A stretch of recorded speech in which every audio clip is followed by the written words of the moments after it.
Ricotta cheese. చాలా reels చూసిన. ఈ చీజ్ ఇక్కడ దొరికింది మమ్మీ జర్మన్ స్టోర్లో చీజ్. ఇది ఇందులో వేసి బాగా కలిపితే ఒక 8 నిమిషాలు ఏమో కోవా అవుతుందని చూసిన. ట్రై చేద్దామని తెచ్చిన నేను. కొంచెం లాస్ట్కి షుగర్ వేస్తే కోవా అవుతుంది, కలాకాన్ అవుతుంది. ఇట్లా ఉంటుంది చీజ్. ఆల్రెడీ బటర్ వేసిన ఇందులో. తినబడదు, జస్ట్ ఫ్రెష్ చీజ్.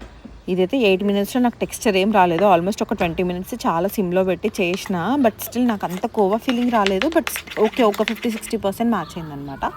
మేమైతే ఆ రోజు ఈవినింగ్ మంచిగా టీ పెట్టుకున్నాము, ఎంజాయ్ చేద్దామని. నేను తెచ్చిన ప్లాంట్స్ అనమాట ఇవి. నాకు సమ్మర్లో ప్లాంట్స్ ఫ్లవర్స్ని చూస్తే భలే అనిపిస్తుంది. ఇక్కడేమో జింకలు ఎవ్రీడే వస్తాయని చెప్పినా కదా. ఆ జింకల్ని మా వాడు మా మమ్మీ కూర్చొని మంచిగా చూస్తున్నారనమాట. మా బాబుకి అయితే గార్డెన్కి వెళ్తున్నామంటే ఎంత సంతోషమో, ఎంతసేపైనా కూర్చుంటాడు గార్డెన్లో కూర్చోమంటే. ఆ చెట్లను చూసుకుంటూ, ఆకులు ఊగుతుంటే చూసుకుంటూ, జింకల్ని చూసుకుంటూ, పక్షుల్ని చూసుకుంటూ ఇక్కడైతే వాళ్ళు ఎంజాయ్ చేస్తున్నారు.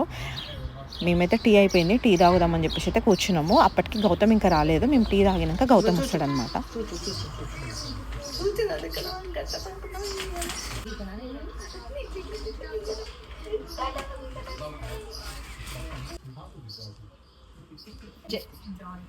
బ్రెడ్స్ ఫ్రిడ్జ్ అది కూడా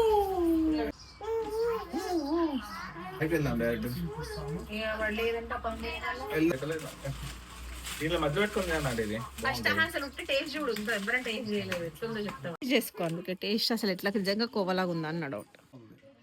కలాకాన్ లాగా ఉందా కానీ బానే ఉందా? చెప్పు. అదే తెచ్చింది కానీ నాకు ఆర్డర్ ఏందో. మమ్మీ అసలు వంకలు పెడతా చూడాలి. ఎట్లుంది మమ్మీ?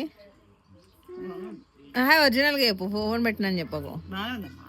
కోవలాగా ఉందా? సమ్మర్స్ మొత్తం మంచిగా సన్సెట్ అయితే భలే కనిపిస్తుంది. ఆ టైంలో జింకలు వస్తే నెట్ఫ్లిక్స్ సిరీస్లో ఉంటాయి కదా, అట్లా కనిపిస్తుంది సీనరీ.